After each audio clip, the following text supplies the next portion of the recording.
kuasa Tuhan yang dinyatakan, dan kami sekalian beroleh berkat.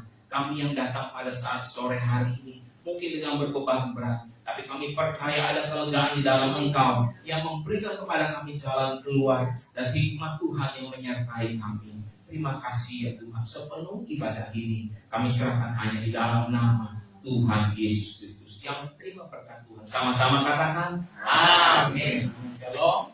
Tuhan Yesus memberkati. Silahkan duduk. Puji Tuhan, ini adalah ibadah yang kedua. Mungkin Anda kalau yang terbiasa datang ibadah sore, ini adalah ibadah ayah pertama bagi kita sekalian. Bapak Ibu sekalian, pada firman Tuhan di bulan Januari ini, kita punya tema di bulan Januari ini adalah dibangun di atas Kristus. Haleluya. Dibangun di atas Kristus. Tadi pagi Bapak Ibu sekalian, kami telah berkhotbah. Firman Tuhan dan kebenarannya sudah disampaikan. Dan kami pada sore hari ini adalah merupakan kelanjutan. Jadi tadi pagi kita membahas ayat firman Tuhan di dalam Kolose pasal 2. Buka sekali lagi Kolose pasal 2 ayat 6 sampai 7. Di dalam Kolose pasal 2 ayat 6 sampai 7 firman Tuhan berkata seperti ini. Kamu telah menerima Kristus Yesus Tuhan kita, karena itu hendaklah hidupmu tetap di dalam Dia. Hendaklah kamu berakar di dalam Dia dan dibangun di atas Dia. Hendaklah kamu bertambah teguh dalam iman yang telah diajarkan kepadamu, dan hendaklah hatimu melimpah dengan syukur. Tadi pagi, Pak Ibu sekalian, kita sudah membahas yang namanya berakar di dalam Dia. Betul?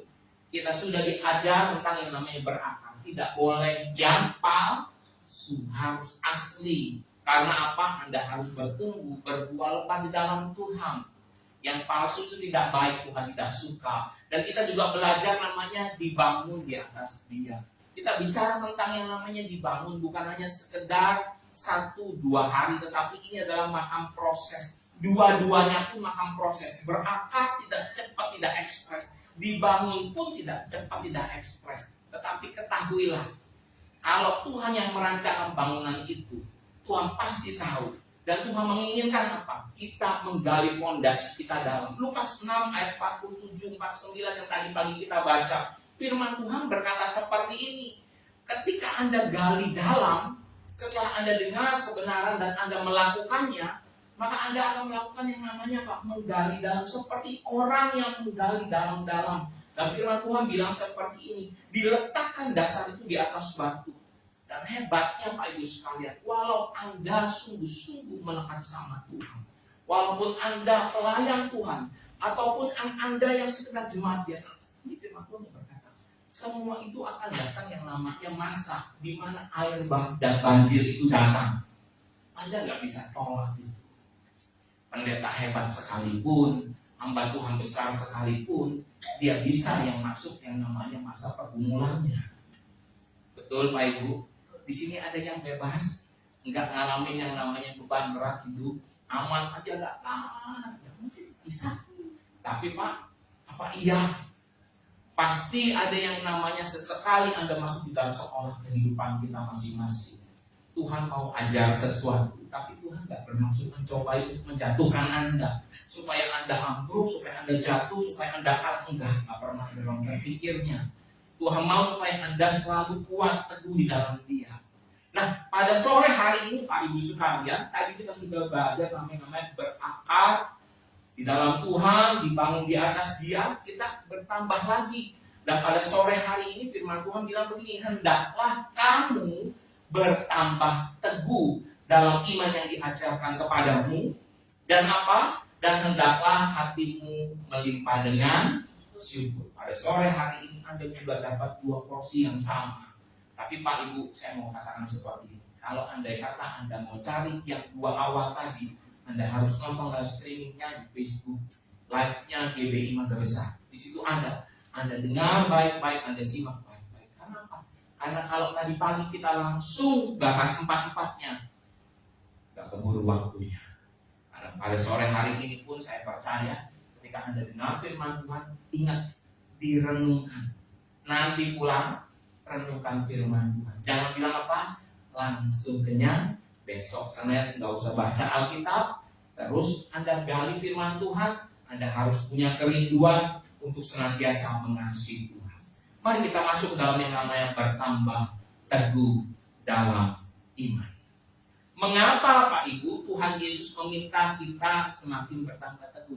Dan mengapa Rasul Paulus juga mau mengajarkan kepada jemaat di Kolose ini supaya Anda bertambah teguh dalam iman seperti yang telah diajarkannya kepadamu. Bapak Ibu sekalian, mari buka Alkitab kita kembali di dalam Kolose pasal 1 ayat 1. Kolose 1 ayat 1. Firman Tuhan berkata gini, dari Paulus, Rasul Kristus Yesus oleh kehendak Allah. Baca sama-sama. Dan Timotius saudara kita. Terus saya sampai sini.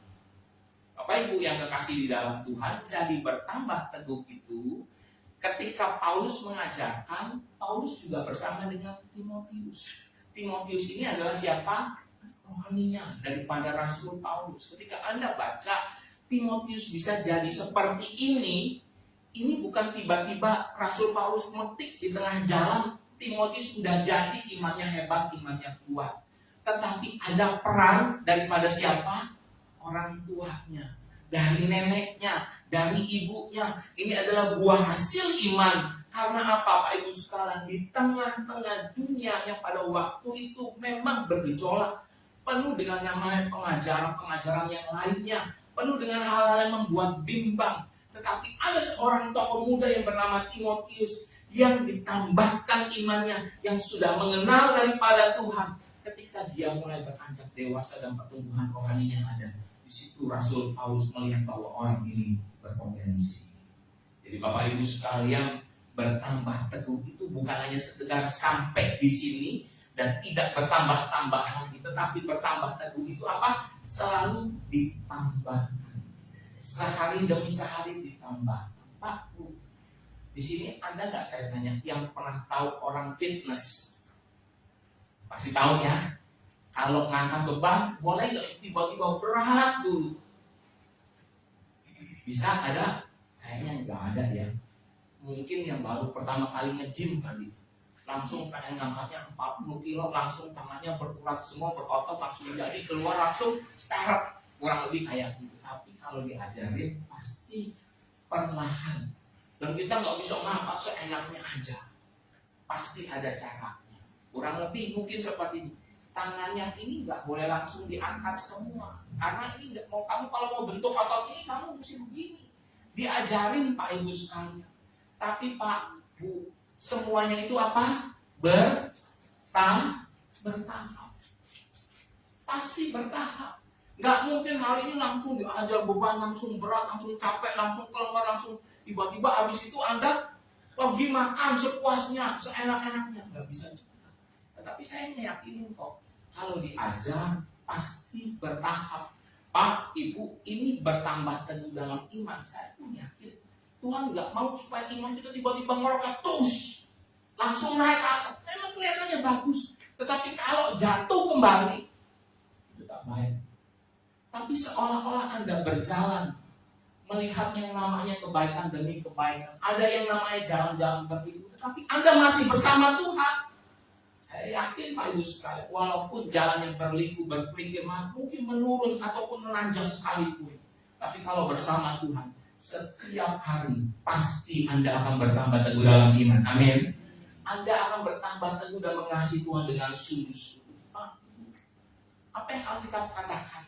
Kalau namanya bertambah teguh dalam iman seperti yang diajarkannya kepadamu, berarti Pak Ibu sekalian, kita sebenarnya ini kita menghadapi yang namanya problem dan permasalahan loh. Sama seperti tadi yang kita baca di dalam yang namanya dibangun di atas iman. Ibu, ini gak gampang. Digali tanahnya udah di dalam fondasi semuanya kena masalah. Di sini kan gak ada yang mau ada masalah, betul? Kita mau berjalan tahun ini dalam keberkatan Tuhan, amin. Tapi andai kata kita di dalam namanya izinnya Tuhan, ada yang kita harus lewati. Saya percaya Pak Ibu sekalian, kita diberi kekuatan. Halo? Kita diberi kemampuan untuk menjadi menang. Buka Alkitab kita 1 Korintus pasal 10 ayat 13. 1 Korintus 10 ayat 13.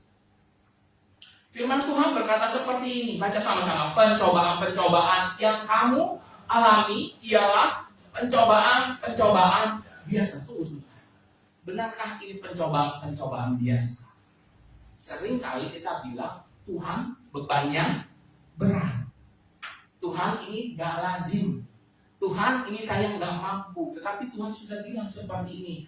Marilah kepadaku, hai kamu yang letih, lesu, dan berbeban berat. Aku akan apa? Memberikan kelegaan Tuhan. Jadi ajakan juru selamat ini sudah Tuhan ajukan terlebih dahulu. Dan yang mengatakan itulah marilah kepadaku, hai kamu yang letih, lesu, dan berbeban berat. Bukan Rasul Paulus, tetapi Tuhan Yesus Kristus sendiri. Dia Alfa dan Omega, Dia yang memberi kekuatan bagi hidup, memberi kemuliaan pada Tuhan. Amin. Jadi Tuhan yang memberi pertolongan bagi kita. Pak Ibu, kalau kita lanjutkan pencobaan-pencobaan yang kamu alami adalah pencobaan-pencobaan biasa yang tidak melebihi kekuatan manusia. Sebab Allah setia, katakan amin. Dan karena itu Ia tidak akan membiarkan kamu dicobai melampaui kekuatanmu. Pada waktu kamu dicobai, Ia akan memberikan kepadamu apa? Baca sama-sama. Jalan keluar. Saya aminkan ini. Amin. Sehingga kamu dapat menang. Puji Tuhan. Bapak Ibu yang kekasih di dalam Tuhan, apa yang ditulis oleh Rasul Paulus itu pernah terjadi sama beberapa orang dalam Alkitab yang dia juga mengalami yang namanya jalan buntu, tetapi Tuhan tetap buka jalan. Apa rahasianya? Rahasianya mereka tak goyah imannya, tapi mereka juga mau bertambah teguh di dalam iman. Jadi bagaimana Anda bisa bertambah teguh di dalam iman? Jawabannya tadi ada. Di dalam Kolose pasal 2 ayat yang ke-7, hendaklah kamu berakar di dalam Dia dan dibangun di atas Dia. Hendaklah kamu bertambah teguh dalam iman yang telah diajarkannya kepadamu. Diajarkan kepadamu. Jadi hal ini Pak Ibu sekalian, Tuhan sudah ajar sama kita. Sama seperti Rasul Paulus mengajar Timotius. Timotius juga mengajar kepada orang-orang yang lain. Jadi bertambah teguh dalam iman bukan tiba-tiba, tetapi melalui satu pengajaran. Mau tidak mau, suka dan tidak suka. Hari-hari ini kita harus masuk di dalam yang namanya pemuridan. Oleh sebab itu setiap pagi disapa, Shalom, murid Kristus. Kita adalah murid-muridnya Tuhan. Kalau murid harus taat. Kalau murid harus tunduk. Kalau murid harus mau bersedia mengerjakan apa yang diperintahkan oleh Tuhan. Bapak Ibu sekalian, memang kelihatannya berat ya, bertambah teguh dalam iman. Tetapi ini yang Rasul Paulus ajarkan. Pak, jemaat di Kolose bukan hanya sekedar terima Tuhan ya. Ayo, udah terima Tuhan, beres. Saya sudah selesai ya, tugas saya ya. Tadi pagi kami mengajarkan seperti ini Pak Ibu sekalian. Kenapa firman Tuhan bisa sampai kepada jemaat di Kolose? Kenapa firman Tuhan itu bisa sampai ke sana? Karena mau tidak mau mereka mulai melakukan yang namanya apa? Amanat agung. Amanat agung dari Tuhan Yesus. Sebelum Tuhan Yesus naik ke atas surga, Tuhan suruh, Tuhan perintahkan, Tuhan kasih yang namanya sebuah perintah kepada para murid. Dan mereka melakukan itu. Pak, bukan karena kuat bisanya mereka, tapi kalau bisa kuatnya mereka, mereka juga terbatas. Tapi karena ada peran Roh Kudus, firman itu sampai kepada jemaat di Kolose. Kebenaran itu sampai kepada kita. Bapak Ibu sekalian, jadi ketika Rasul Paulus mengajar ini, bukan hanya mandek sampai di sini jemaat di Kolose, tapi firman Tuhan bilang seperti ini. Kamu telah menerima Kristus Yesus Tuhan kita, karena itu hendaklah hidupmu tetap di dalam Dia. Bertambah, bertambah, bertambah dan bertambah. Saya percaya Pak Ibu sekalian, di dalam hal yang bertambah itu menyukakan hati Tuhan. Amin. Di dalam hal yang namanya bertambah, Anda akan menyenangkan hatinya Tuhan Yesus Kristus. Pak Ibu, kalau kita melihat balik lagi dalam 1 Korintus 10 ayat 13, kok ada ya pencobaan-pencobaan yang kamu alami ialah pencobaan-pencobaan biasa. Bukankah daripada kita semua menghindar semua dari namanya pencobaan? Bukankah kita semua kalau bisa hidup di dalam nama hukum, di dalam keberkatan Tuhan? Memang iya. Salah satunya yang membuat kita bisa jatuh di dalam pencobaan itu karena dosa. Hari ini Pak Ibu sekalian, jangan hidup di dalam dosa. Kalau andai kata kita punya tabiat kebiasaan yang lama yang membuat kita jatuh dalam dosa, ubah pelan-pelan. Ubah mau tidak mau, Anda harus berani melakukannya, Pak Ibu sekalian. Dan ketika mungkin Anda sudah mulai berusaha, tetapi bisa jadi hari-hari ini seperti ini Tuhan keadaannya, bersukacita selalu di dalam Tuhan. Mari kita buka Alkitab kita, Yakobus pasal 1 ayat 2 sampai yang ke-4. Saya pernah bawakan khotbah ini buat kita sekalian. Yakobus 1 ayat 2 sampai yang ke-4. Saudara-saudaraku, anggaplah sebagai suatu kebahagiaan apabila kamu jatuh ke dalam berbagai pencobaan. Sebab kamu tahu bahwa ujian terhadap iman itu menghasilkan ketekunan. Dan biarlah keturunan itu memperoleh buah yang matang, supaya apa? Kamu menjadi sempurna dan utuh dan tidak berkekurangan suatu apapun. Itu yang kasih di dalam Tuhan. Menulis di Yakobus ini seperti yang kita pernah bahas, bahwa dia adalah bukan murid, dia murid 12 murid ini. Yakobus adalah orang yang lain, adik dari Tuhan Yesus Kristus sendiri, dan dia adalah hamba Kristus. Dia taat dengan Kristus, dia tahu ajaran Kristus. Pak Ibu sekalian, Alkitab juga menyatakan seperti ini, apabila kamu jatuh ke dalam pencobaan, anggaplah sebagai suatu kebahagiaan. Bukan pura-pura bahagia. Kalau ada nggak orang yang pura-pura bahagia? Ada nggak orang yang merasa lebih rohani ketika dia jatuh dalam pencobaan? Halo? Ada. Dia bilang saya miskin, tapi saya miskin bukan secara rohani. Dia mencoba menghibur diri. Pak, itu yang kasih di dalam Tuhan. Kalau Anda dikasih kesempatan untuk maju, untuk sukses, untuk berhasil, ambil nggak? Saya bilang ambil. Anda nggak boleh ngambil segala sesuatu hal untuk menghibur diri Anda.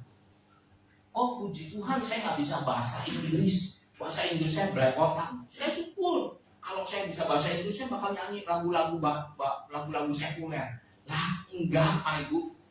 Anda harus bisa semuanya, segala keahlian yang bisa Anda bisa kerjakan. Anda mungkin bilang, oh ini saya syukur saya nggak bisa naik mobil. Kalau saya bisa naik mobil mungkin saya udah bisa kebut-kebutan. Kan Anda juga bisa nggak kebut-kebutan di tengah jalan, betul? Jangan sampai kita melakukan pembenaran-pembenaran yang seolah-olah kita ini rohani Pak Ibu. Padahal apa? Padahal sesungguhnya kita ini membutuhkan. Ada yang perlu yang namanya kerja keras kita. Ada yang perlu yang namanya sesuatu hal yang kita perjuangkan. Andai kata Anda masuk di dalam pencobaan pun, ucap syukur sama Tuhan. Tuhan, saya percaya setiap ujian itu memberikan juga yang namanya sebuah hasil. Dan pasti ada jalan keluar. Amin. Bayangkan, kalau Anda tidak menemukan jalan keluar, pasti Tuhan tetap sediakan jalan keluar. Alkitab yang bilang Tuhan tetap sediakan jalan keluar sehingga kamu dapat menangguhnya. Pak Ibu sekalian, saya mau sampaikan di sini, Anda harus bertambah teguh dalam iman. Yang setuju katakan amin. Anda harus bertambah teguh dalam iman. Pak, kenapa harus bertambah teguh? Karena kalau bertambah teguh, Anda tidak mudah goyah. Halo, tidak mudah apa? Goyah. Kalau Anda goyah, Anda tidak nyampe garis akhir, Pak. Anda tidak akan sampai garis akhir. Apa yang Alkitab katakan tentang garis akhir? Buka 2 Timotius 4 ayat 7. 2 Timotius 4 ayat 7 firman Tuhan bilang gini, aku telah mengakhiri pertandingan yang baik. Aku telah mencapai garis akhir dan aku telah memelihara iman. Ada hubungannya tentang yang namanya iman dipelihara dan dia bertambah teguh. Jadi Pak Ibu sekalian, bertambah teguh dalam iman seperti yang telah diajarkan kepadamu, itu akan membawa Anda sampai kepada garis akhir. Beri kemuliaan kepada Tuhan. Jadi Pak Ibu sekalian, garis akhir itu adalah apa juga? Itu adalah jalan keluar. Seringkali kita bilang itu berarti mati dong ya. Pak Ibu sekalian, memang di dalam hidup ini yang tidak ada masalah itu ketika apa? Sudah sampai garis akhir. Orang yang udah mati, Pak, maaf ya, dia gak terima yang namanya masalah. Mau diapain juga dia diem aja. Sebagai hamba Tuhan, saya pernah ikut pelayanan di sini almarhum Pak Asu. Saya ada di dalam rumah duka dan saya lihat dalam keadaan kondisinya seperti itu. Saya cerita padanya, boleh?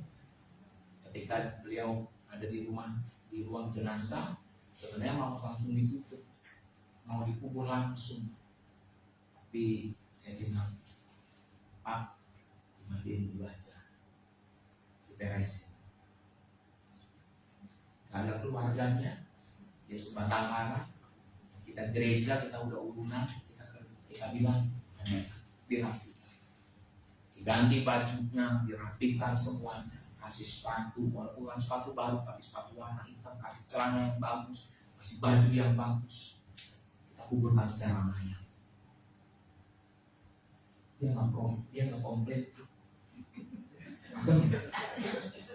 Nggak pakai bantingan.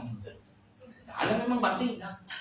Cuma dikasihnya celana yang ada di dalam lemari saya dan baju yang ada di dalam lemari saya.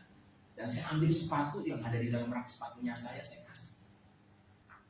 Ayo, kasihan. Tapi satu hal yang saya tahu, orang itu nggak bisa komplain karena dia sudah selesai.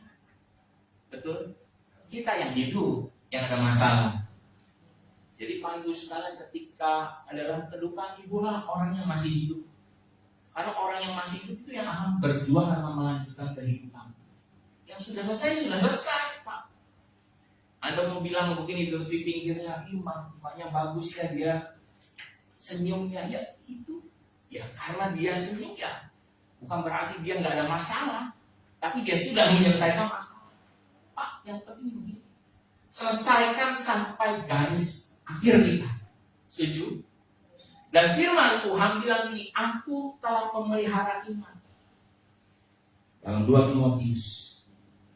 Tadi saya bilang apa? Di dalam Kolose tadi, Rasul Paulus dan Timotius. Dan Timotius diajarkan kembali tentang yang namanya memelihara iman.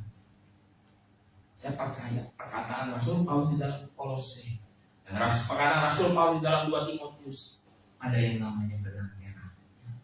Karena apa?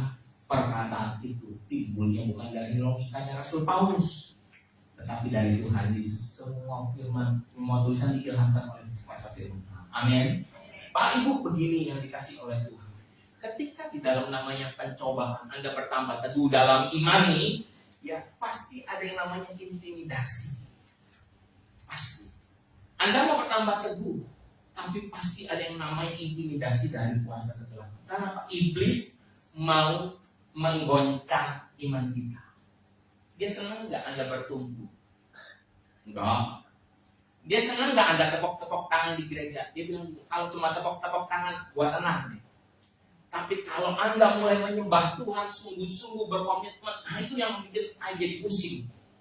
Dia nggak mau seperti itu. Kalau Anda cuma tepok-tepok tangan, angkat-angkat tangan, di gereja, pulang udah seperti itu, dia bilang nggak problem buat saya, nggak berat. Tetapi ketika Anda bilang saya mau bertumbuh di dalam iman, itu yang berat buat dia. Dan dia akan berjuang sungguh-sungguh untuk menjatuhkan kita. Anda dan saya harus menang. Bilang sama kiri kanan, harus menang. Jangan mudah goyah. Ya. Bilang sama kiri kanan lagi. Terima kasih. Udah ingetin saya. Pak Ibu, apa yang terjadi? Iblis itu keluarin fakta sama kata. Dia ngerti. Dia tahu. Dia udah hidup lama. Dia tahu kelemahannya kita. Nih kelemahannya kamu nih di sini. Kalau kamu digoyang di sini, di kuartir yang ini, biasanya ambruk. Dia tahu, dia ngerti. Makanya dia nggak cari-cari yang susah. Dia cari yang gampang aja. Yang kamu gampang ambruk, yang kamu gampang jatuh, itu yang dikerjain. Sebegitunya, Pak Ibu. Karena fakta dan buka sama-sama 1 Samuel 17 ayat 43. 1 Samuel 17 ayat 43. Rasul apa yang Alkitab katakan? Orang Filistin itu berkata kepada Daud, anjingkah aku, maka engkau mendatangi aku dengan tongkat. Lalu demi para Allah, orang Filistin itu apa? Baca sama-sama, mengutuki Daud. Pak Ibu, Daud yang masih muda, Daud yang maju berhadapan dengan Goliat, dianggapnya dia datang cuma bawa tongkat. Dan Goliat mengatakan faktanya, anjingkah aku, maka engkau mendatangi aku dengan tongkat. Berarti Daud dia datang dengan style yang gembala. Dia bawa tongkat, tetapi di tangannya juga dia bawa umbal. Apa yang terjadi? Lalu firman Tuhan bilang begini, lalu demi para Allah orang Filistin itu. Siapa? Orang Filistin itu Goliat. Goliat mengutuki Daud. Perkataan negatif, perkataan-perkataan yang menjatuhkan, perkataan-perkataan yang mengintimidasi. Daud dengar enggak? Dengar dengan sungguh-sungguh. Dikatakan di situ mungkin bisa terjadi, mati kamu, habis kamu, masa depan kamu selesai sampai di sini. Mungkin perkataan yang sering kita dengar di sekeliling kita, kamu gak bakal sembuh, kamu bangkrut, kamu gagal, kamu keluarganya bakal berantakan. Itu perkataan intimidasi. Pak Ibu, andai kata Daud dengar itu dan dia coba renungkan perkataan yang orang Filistin itu dan perkataan Goliat, maka saya mau sampaikan, imannya Daud bisa tumbang hari itu juga. Kekhawatirannya Daud akan menyusul Saul dan rombongannya yang juga sama-sama khawatir di ujung sana. Apa yang harus kita kerjakan supaya kita bertambah teguh dalam iman? Daud punya counternya, Daud punya penangkalnya. Daud tahu harus apa yang dia katakan ketika dia mulai melangkah. Dia bukan melangkah dengan kegagalannya, tetapi sebelumnya Daud terima pengurapan daripada Tuhan.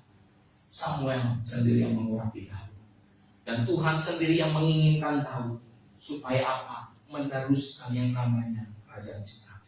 Itu bukan 1 Samuel 17 ayat 45, 1 Samuel 14, 1 Samuel 17 ayat 45 sampai 47.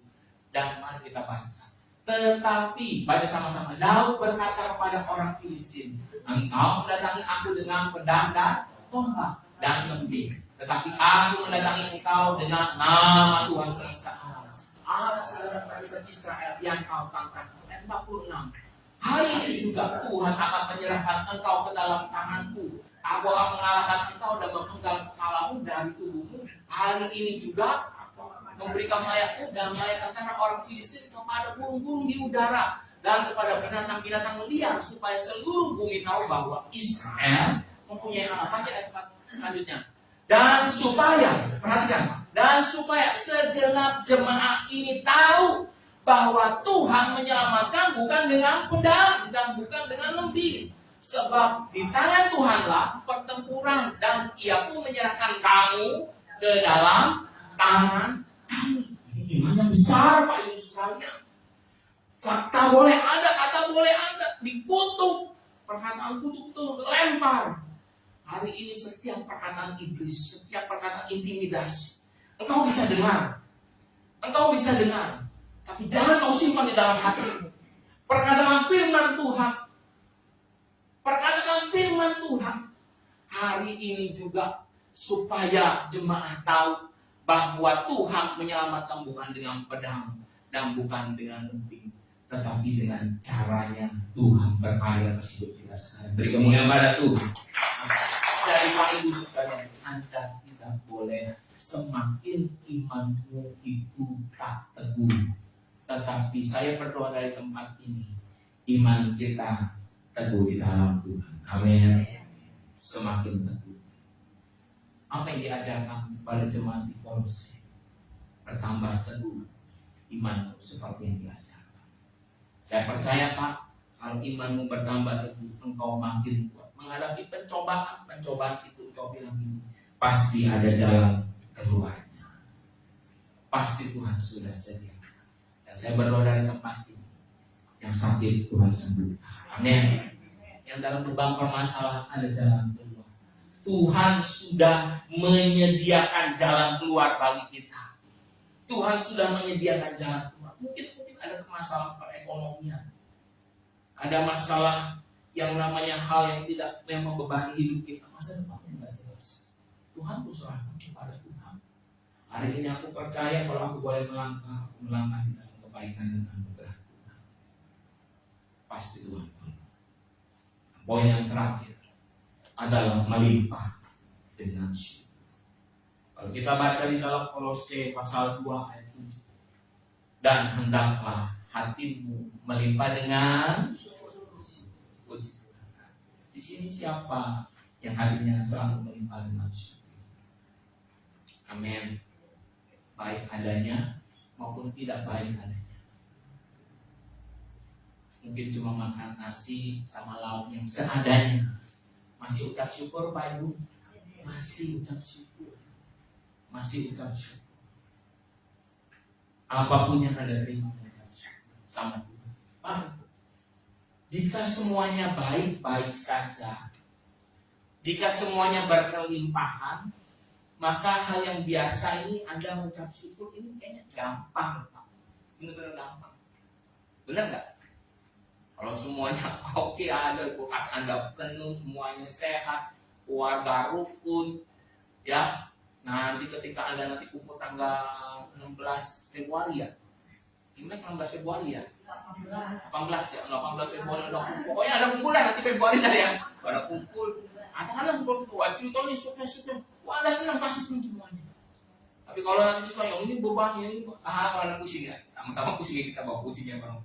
Pak Ibu, Anda itu kalau mengucap syukur pada lazimnya kalau semuanya baik-baik aja. Tapi kalau nggak baik-baik saja, nggak bisa syukur. Tapi Tuhan mau supaya hati kita melimpah dengan syukur. Pak, Ibu, melimpah dengan syukur itu ini sama kayak bertambah. Jadi Anda nggak bisa tiba-tiba, tetapi kalau melimpah, pastikan satu hal. Kalau yang namanya melimpah, Anda harus ada dekat dengan sumbernya. Amin.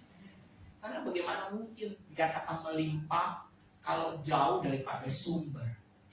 Bapak Gembala senior pernah kontrak rumah lagi waktu itu di Citra Garden 2. Kita jadikan itu gudang. Di depan rumah itu, Pak, itu adalah tempat untuk pengolahan air daripada Citra Garden 2. Anda tahu apa yang terjadi? Karena dekat sama sumbernya. Ketika kita buka air keran yang di depan, itu air benar-benar deras, benar-benar kencang, benar-benar sangat kencang. Kalau saya mau masukin selang ke dalam itu yang airnya masuknya nggak bisa.